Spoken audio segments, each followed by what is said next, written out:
सुप्रभात छात्रों, कैसे हैं आप सब। तो मैं अनिल कुमार मौर्य आपको डीलेट 4th सेमेस्टर कक्षाओं का संचालन करा रहे हैं बीटीसी का। तो पिछले वीडियो हम लोगों ने चर्चा किया था कि नीति परक वाक्य को इसी क्रम को आगे पढ़ाएंगे। तो जैसे आपको मालूम है कि नीति श्लोक क्या है। नीति श्लोक को कंठस्थ करना। नीति श्लोक हमारे जीवन में एक नई दिशा, हमारे जीवन में ईमानदारी बरतना, हमें आगे कैसे बढ़ना है, हमें किन परिस्थितियों को झेलते हुए हमें आगे बढ़ने के लिए, हमारे समाज में नाम रोशन करने के लिए, समाज में योगदान करने के लिए हमें क्या किन किन चीज़ों की आवश्यकता है, इन सभी को हम नीति परक वाक्य के अंतर्गत देखते हैं। नामी है सुभाषित। सुभाषित, सु मतलब अच्छे, भाषित मतलब कौन कौन से अच्छे उच्चारण हैं, अच्छी भाषा का प्रयोग होते हैं। तो ये सब हमें कौन सिखाता है? नीति परक वाक्य ही सिखाता है। तो चलिए चलते हैं हम कुछ सैंपल पे आपके ब्लैक बोर्ड पर नीति परक वाक्य को हमने दर्शाया है। इसी नीति परक वाक्य को अब जैसे सनातन धर्म के बारे में कहा गया है कि क्या क्या अच्छा लगता है सनातन धर्म में, हम सभी को धर्म का पालन करना चाहिए, यही सिखाया गया है। क्या क्या धर्म होती है, तो इन सब बारे में चर्चा करते। देखिए कहा गया इस श्लोक में, सत्यम बुर्यात प्रियम बुर्यात, बुर्यात सत्र प्रियम, प्रियम च नान्यतम, बुर्यादेश धर्म सनातनम। अर्थात सत्य बोलना चाहिए, सत्यम बुर्यात सत्य बोलना चाहिए, प्रियम बुर्यात प्रिय बोलना चाहिए, अर्थात सत्य और प्रिय बोलना चाहिए। बुर्याति सत्य प्रियम, बुर्याति सत्य प्रियम, और अप्रिय सत्य नहीं बोलना चाहिए, और झूठ भी प्रियम ना निर्तम बुर्यादेश, झूठ भी नहीं बोलना चाहिए। ये कहाँ बतलाया गया है? यही सनातन धर्म है। सत्यम बुर्यात सत्य बोलिए, प्रिय बोलना चाहिए, प्रियम बुर्यात प्रिय बोलना चाहिए, बुर्यात सत्य अप्रियम, अर्थात अप्रिय सत्य नहीं बोलना चाहिए। अप्रिय सत्य नहीं, जो आपको प्रिय भी लगे और सत्य भी न हो, वो नहीं बोलना चाहिए। ये हमारे सनातन धर्म में कहा गया है। ठीक, सनातन धर्म में सिखाता है कि संसार में रहना है, अगर एक दूसरे के प्रति श्रद्धा भाव रखनी है तो सत्य बोलिए, प्रिय बोलिए, अप्रिय सत्य मत बोलिए, और क्या कहता है? प्यारा झूठ भी नहीं बोलना चाहिए। प्रियम च नान्यतम बुर्यादेश, प्रिय मतलब प्यारा, च मतलब और निया बुर्यादेश, प्यारा झूठ भी नहीं बोलना चाहिए। आजकल लोग देखिए कितने प्यार से झूठ बोलते हैं। ये कौन कहता है? बुर्यादेश धर्म सनातन है। यही सनातन धर्म है। सनातन धर्म क्या है? सत्य बोलिए, प्रिय, याद रख, इसी हिसाब से आप याद भी करते ही, सत्यम बुर्यात प्रिय बुर्यात, सत्यम बुर्यात प्रियम बुर्यात, बुर्यात सत्यम प्रियम, सत्य बोलिए, प्रिय बोलिए, अप्रिय सत्य नहीं बोलिए, और प्रियम च नान्यतम, प्यारा असत्य मत बोलिए। यही सनातन धर्म है। ये रहा सनातन धर्म के बारे में कहा। सनातन धर्म कैसा होना चाहिए, इसी के बारे में कहा गया है कि सनातन धर्म कहता है सत्य बोलिए, प्रिय बोलिए, अप्रिय सत्य मत बोलिए, और प्यारा झूठ भी मत बोलिए। यही हमारा सनातन धर्म है, यही हम लोगों का धर्म और कर्तव्य दोनों भी है। चलिए दूसरा कहता है, लोग कहते हैं ना संसार में, यह मेरा है, यह तुम्हारा है, पूरे परिवार में यही लगा हुआ है। हर घर घर की ये कहानी है।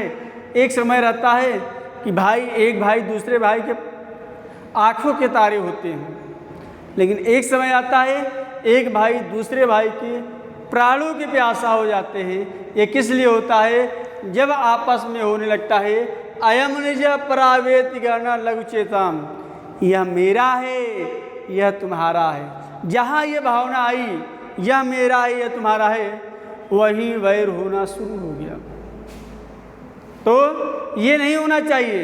अरे वसुंधैव कुटुम्बकम तो ये कहता है कि जो आपका है वो मेरा है, यही कह रहा है ना। देखिए, अयम निज परावेति गणना लघु चेतेषाम, क्या आपका है क्या पराया है, ये होना ही नहीं चाहिए।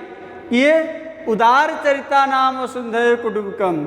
अरे जो उदार चरित्र वाले हैं उनके लिए तो सारी पृथ्वी ही परिवार जैसी है।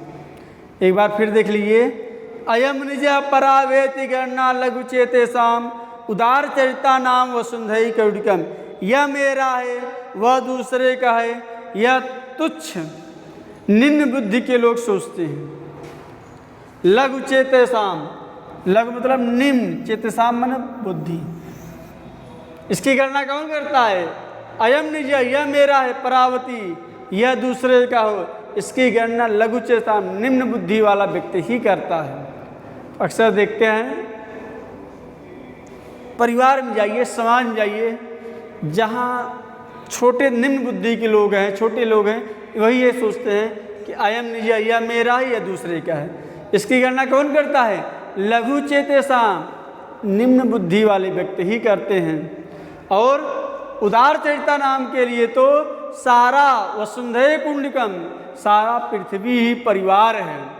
परिवार किसको मानते हैं? जहाँ अपना पराया न हो वही होता है परिवार। ठीक, तो देखिए तीसरा देखिए, तो ये वसुंधैव कुटुम्बकम, इसका अर्थ क्या होता है? सारा पृथ्वी परिवार के समान है। आपने देखा होगा उदार चरिता नाम किसके लिए? जो उदार चरित्र वाले व्यक्ति हैं, जो उदार मन वाले व्यक्ति हैं, उनके लिए तो सारा पृथ्वी ही परिवार के समान है, अच्छे लोगों के लिए। तीसरा देखिए कहते हैं क्या? षट दोषा पुरुषेण हातव्या भूतिम इच्छिता निद्रा तंद्रा भयम क्रोध आलस्य दीर्घ सूत्रता। ठीक, यहाँ आलस्यम दीर्घ सूत्रता। षड मतलब छह, दोषा मतलब दोष, हातव्य हंत कर देना, मार देना चाहिए, छोड़ देना चाहिए। भूतिम इच्छिता, भूमि पर ईश्वर चाहने वाले की, अर्थात यहाँ ईश्वर चाहने वाले व्यक्ति को हातव्या मार देने चाहिए। भूत इच्छिता, भूमि पर रहने की इच्छा करने वाले, ईश्वर करने वाले के लिए षड दोष पुरुषे, अर्थात ईश्वर चाहने वाले व्यक्ति को छह चीज़ों को त्याग देना चाहिए। किन किन? निद्रा, निद्रा मतलब नींद को त्याग देना चाहिए। तंद्रा, थकान को त्याग देना चाहिए। भयम, डर को त्याग देना चाहिए। क्रोध को त्याग देना चाहिए। आलस, आलस्यम, आलस्य को।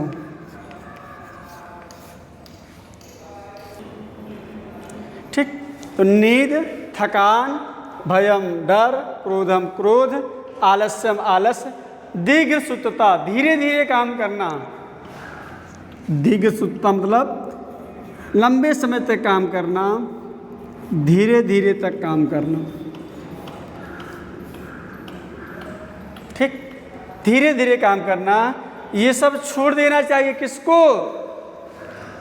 जिनको, जिस पुरुष को ईश्वर चाहिए, नाम चाहिए, समाज में अपने आप को स्थापित करने के लिए लगन हो, वो इन तीनों चीज़ों को छोड़ देना चाहिए।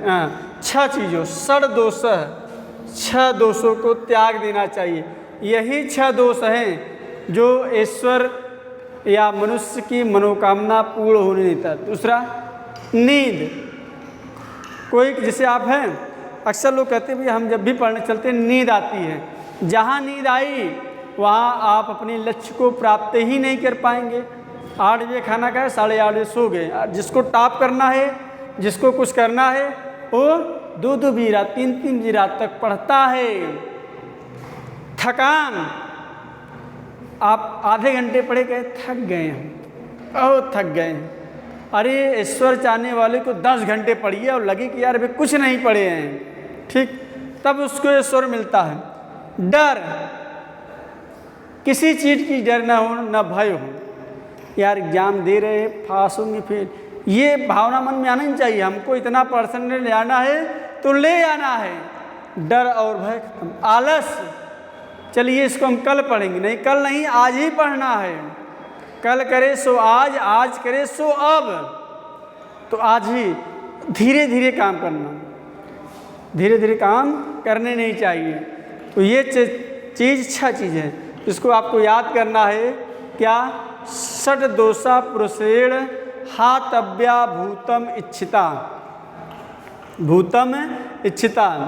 षट दोष पुरुषेण हातव्या, पुरुषेण अर्थात पुरुष को ईश्वर अगर चाहिए तो इन छतेवक हत्य हातव्या, हंत कर देना चाहिए, मार देना चाहिए, छोड़ देना चाहिए। क्या क्या चीज़ देख लीजिए। निद्रा तंद्रा, निद्रा मतलब नींद, तंद्रा मतलब थकान, भयम मतलब भय, क्रोधम मतलब क्रोध, आलस्य मतलब आलस, दीर्घ सुस्ता, धीरे धीरे काम करने को चीज़ छोड़ देना चाहिए, ठीक।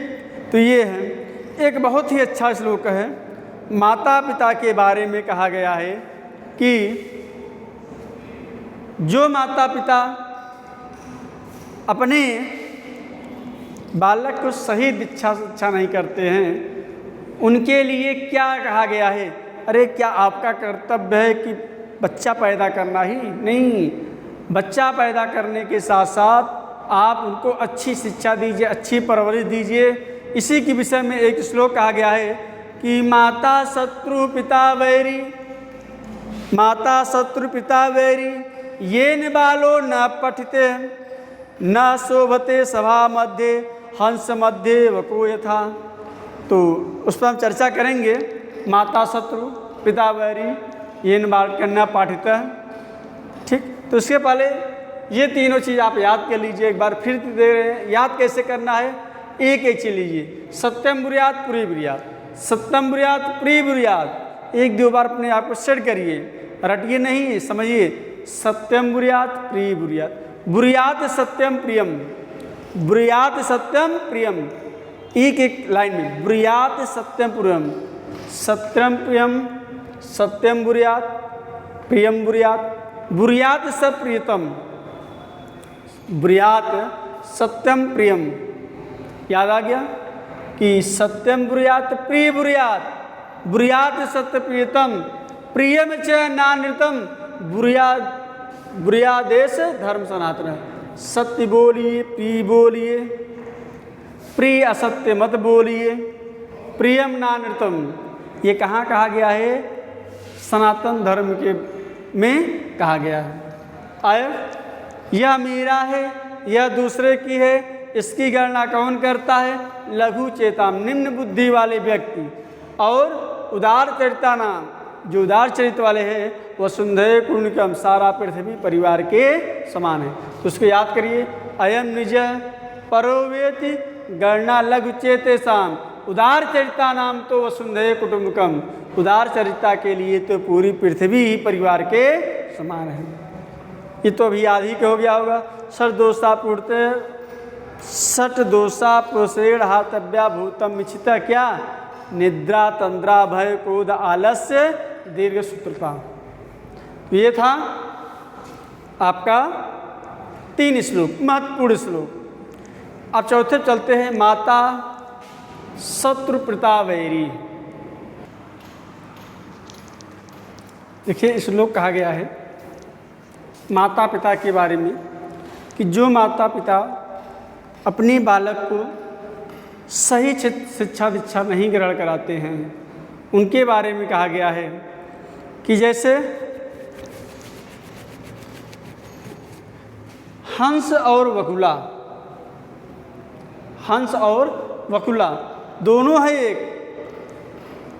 देखिए, माता शत्रु पिता वैरी, माता शत्रु पिता वैरी, ये न बालो न पठित न पाठित न शोभते सभा मध्य हंस मध्य वको यथा। ठीक, हंस और बकुला, हंस हंस ही होता है, बकुला बकुला ही होता है। तो वही कहते हैं माता शत्रु है पिता वैरी, पिता दुश्मन है, माता शत्रु है और पिता वैरी है जिसने अपने बालकों को नहीं पढ़ाया। ये न माने जिसने बालों मतलब बालकों को ना मतलब नहीं पढ़ता मतलब पढ़ाया।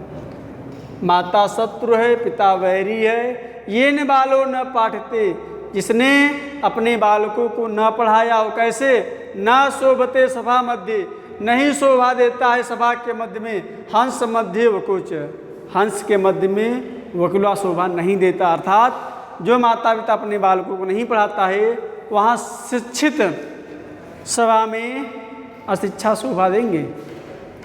जहाँ एक पढ़ा लिखा व्यक्ति पहुँच जाएगा एक अनपढ़ व्यक्ति शोभा देगा नहीं देगा। ये किसका दोष है? माता पिता का। ज्ञान का मतलब ये नहीं होता कि आपकी नौकरी ही मिली, तो यही होता है। तो एक बार फिर देख लीजिए, बहुत याद कर लीजिए इसको, बहुत ही महत्वपूर्ण है, एग्जाम में पूछता भी है कि माता शत्रु, ये सुभाषितान ही हैं, अच्छे वाक्य कहे गए हैं ये, कि गीता महाभारत से ये कई चीज़ों से लिए गए हैं। तो माता शत्रु पिता बैरी ये न बालो ना पढ़ते, माता शत्रु है पिता बैरी है जिसने अपने बालकों को न पढ़ाया है। कैसे शोभा नहीं देता? न शोभते सभा मध्य, नहीं शोभा देते सभा के मध्य, हंस मध्य वको यथा, जैसे हंस के मध्य में वकुला शोभा नहीं देता है, उसी प्रकार पढ़े लिखे के व्यक्ति बीच में भी अनपढ़ व्यक्ति शोभा नहीं देते। अब बात आती है साहित्य की। साहित्य समाज का दर्पण होता है। साहित्य और संगीत, कला, ये तीनों चीज़ मनुष्य का एक समझ ये थी, ये गहने हैं। व्यक्ति को किसी न किसी में निपुण होना चाहिए, चाहे साहित्य में, चाहे संगीत में, चाहे कला में। साहित्य मतलब जो भी साहित्य, चाहे नाटक, कहानी इत्यादि जितने भी चीज़ हैं साहित्य के अंतर्गत आते हैं, सब में निपुण होना चाहिए। अगर उसमें नहीं होना चाहिए तो आपको संगीत आनी चाहिए। संगीत नहीं आ रहा है, आपको कला बनाने में निपुण होना चाहिए। यदि इन तीनों चीज़ों में निपुण नहीं है, साहित्य संगीत कला विहीन, इन तीनों से विहीन है, तीनों आपके गुण नहीं है, तो क्या हैं आप? साक्षात पशु पुच्छ विसारहीन, साक्षात पशु हैं, मनुष्य के वेश में पशु हैं, बस अंतर क्या है? पुच्छ विसारहीन, आपके पास पूछ नहीं है बस। अरे मनुष्य और यही कहते हैं ना, मनुष्य और पशु में भैया उसके चार हाथ गोड़ पर है, तो उनमें क्या है? उनमें पूछ है, हम लोगों में पूछ नहीं है। तो उन्होंने यही कहा कि साहित्य संगीत कला विहीन, साक्षात पशु पुच्छ विहीन, और क्या है? मनुष्य, और क्या है? जानवर, पशु। अंतर बता रहे हैं कि तृणम न खाद्यत्र, खाद नहीं का, तृणम मतलब घास फूस नहीं खाते। कौन? मनुष्य। जीवन मान तद भाग ध्येयम परम पशु नाम है। क्या कह रहे हैं कि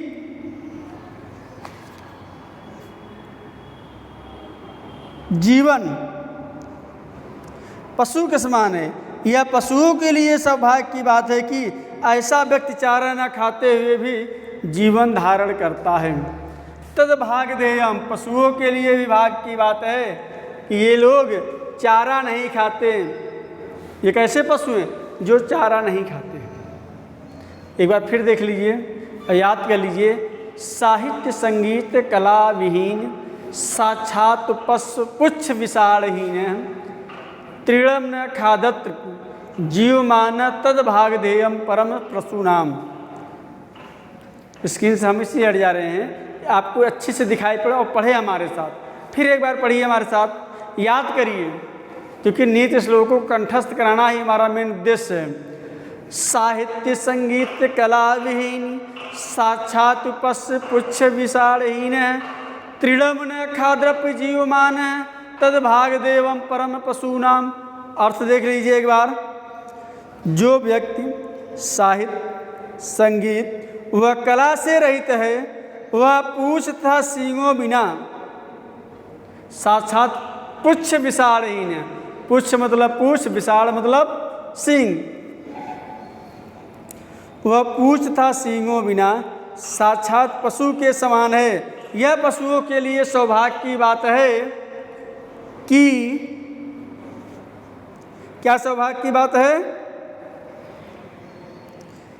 ऐसा व्यक्ति चारा न खाते हुए भी जीवन धारण किया हुआ है। ठीक।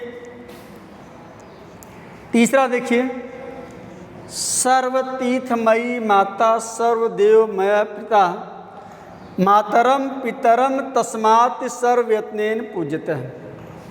सर्वतीर्थमयी माता, सभी तीर्थों की माता है कौन? माँ। सभी देवों को क्या है? देव है कौन? सभी तीर्थों की माता है कौन? अपनी माँ। सभी देवमय है, सर्वदेवमय पिता, सभी देव के देव हैं कौन? पिता। और बताइए,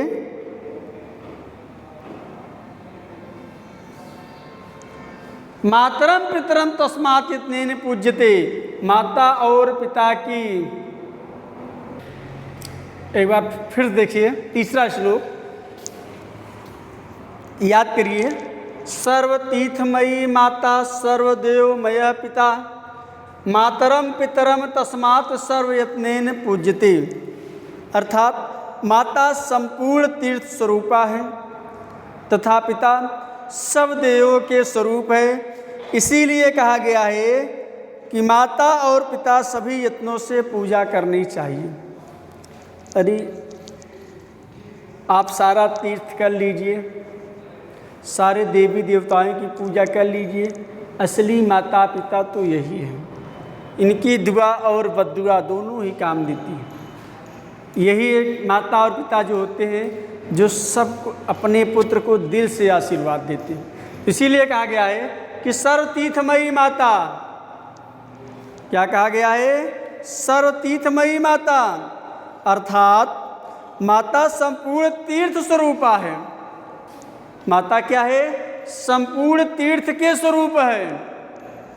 पिताजी के बारे में क्या कहा गया है? पिता सब देवों के स्वरूप रूप हैं। पिता सभी देव के स्वरूप हैं। इसलिए मातरम पितरम तस्मात्, इसीलिए माता पिता की सर्व यत्न, सभी यत्न के साथ पूज्यते, पूजा करनी चाहिए, यही कहा गया है। तो ये थे कुछ इम्पोर्टेंट, जैसे देखिए नीति की बात है। कोयल और कौवे में क्या अंतर है? कोयल भी काली है, कौवा भी काला है, लेकिन अंतर क्या है? एक तो आपने सुना कोयल से तेरी बोली कुकू कुकू, एक तरफ अगर कोयल बोलती है, एक तरफ कौवा कहे काँव काँव क्या कर रहा डाओ यार। जब व्यक्ति की आवाज़ अच्छी नहीं लगती, कहती यार क्या काँव काँव कर रहा, हटाओ इसको, भगाओ इसको। लेकिन कोयल कह रही यार कितनी मधुर आवाज़ है, कोई कोई, कोयल की आवाज़ है। ठीक, तो यही कहा है कोयल के बारे में, काका कृष्ण पिका कृष्ण को भेद पिक काकयो। काका कृष्ण पिका कृष्ण किम भेदयो काका पिक। ठीक, काका कृष्ण पिका कृष्ण को भेद पिक काकयो। देखिए स्क्रीन पर नहीं लिख रहे हैं, ऐसे ही देख लीजिए। काका कृष्ण, काक मतलब कौवा, कृष्ण मतलब काला, कौवा भी काला है, पिका कृष्ण, कोयल भी काली है। तो कह रहे हैं को भेद पिक काकयो, तो दोनों में क्या भेद है? इसमें पिक मतलब कोयल में, काकयो मतलब कौवा। अरे भाई वो भी काला है, ये भी काला है। हाँ, काला किसमें है? दोनों के गुणों में काला है, दोनों के गुणों में अंतर है। स्वरूप एक जैसा है, लेकिन गुण क्या कह रहा है? देखिए, बसंते सामुपाते काकः पिकः पिकः। लेकिन बसंत ऋतु के आने पर कोयल कोयल होती है, और कौवा कौवा होता है, दोनों का प्रकट हो जाता है। दोनों के भेद क्या हो जाता है? प्रकट। कब भेद प्रकट होता है? जब समय आता है तब। बसंत ऋतु में कोयल कोई कोई करती है, कौवे तो काँव काँव अर्थ में करते रहते हैं। तो यही है, यही बात मनुष्य में भी होता है। अरे स्वरूप तो सबका वैसा ही है, लगभग एक समान है, लेकिन उनके गुणों में अंतर है। ये गुण का पता चलता है जब सही समय आता है तब। इसीलिए कहा गया है कि कौवा और कोयल, कि काका किसड़ा पिका किसड़ा, काका किसड़ा पिका किसड़ा, को भेद पिका कयो, बसंते सामुयाप काका पिकड़ा। एक बात और कहा गया है कि 5 चीज़ों को धीरे धीरे कार्य करनी चाहिए। सनई पंथा, सनई पंथा, सनई कंथा, सनई पर्वत लंघनम, सनई विद्या, सनई वृतम, पंचेतानि सनई सनई। सनई पंथा, धीरे धीरे चलना चाहिए। पंथ मतलब रास्ता, सनई मतलब धीरे धीरे। तो इन्होंने कहा कि रास्ते पर धीरे धीरे चलने चाहिए। और सनई कंथा, वस्त्र निर्माण भी धीरे धीरे होना चाहिए। और क्या कहें? सनई पर्वत लांघनम, पर्वत को भी धीरे धीरे लांघना चाहिए। पर्वत कैसा लांघना चाहिए? धीरे धीरे। सनई विद्या, विद्या ग्रहण कैसी करनी चाहिए? धीरे धीरे।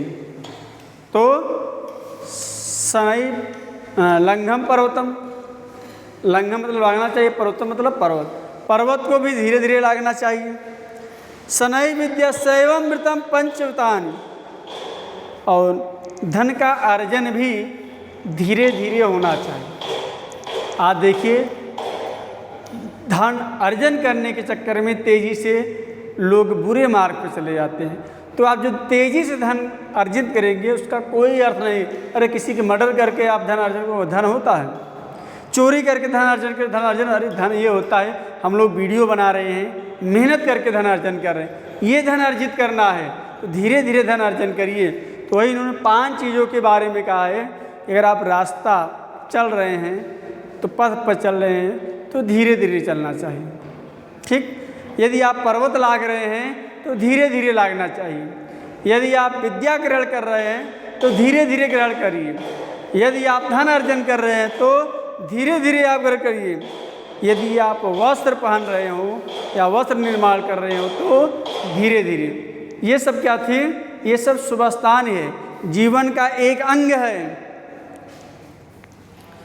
तो जितनी भी चीज़ें कही गई हैं, ये सारी चीज़ें, ये सारे शुभ स्थान हमारे जीवन में प्रभाव डालते हैं। यदि आप इन चीज़ों का अच्छे से इनके मार्ग पर चलिए तो आपका जो जीवन होगा वो सुखमय होगा, धर्म की राह पर होगा। जितनी भी बातें, यदि आप माता पिता की सेवा करेंगे तो आपको किसी भी देवी देवता की सेवा करने की आवश्यकता नहीं है। माता पिता का कर्तव्य है कि माता पिता को भी अपने बालक को अच्छी से अच्छी क्या शिक्षा ग्रहण कराना चाहिए।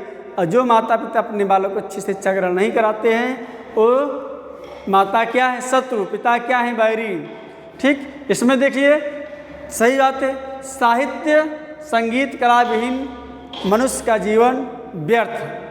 हर व्यक्ति, जितने भी व्यक्ति हैं, सब में कोई साहित्य का आनंद लेता है, कोई संगीत का आनंद लेता है, तो कोई कला का। ठीक, तो साहित्य संगीत कला विहीन, इसमें क्या कहा गया है? सर्वतीर्थमयी माता।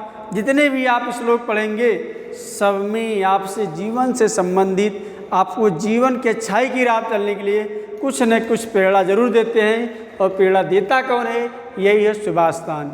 हमारे चाहे वेदों में ले लीजिए, चाहे रामायण में ले लीजिए, चाहे महाभारत में ले लीजिए, चाहे पुराण में ले लीजिए, चाहे उपनिषद में ले लीजिए, जितनी भी बात कही गई है वो सब जीवन के हित की बात कही गई है। जीवन में अच्छाई की ओर आकर्षित करने के लिए सारी बातें कही गई है कि आपका जीवन जो भी हो वो एक धर्म के अनुसार पालन करें। आप किसके अनुसार?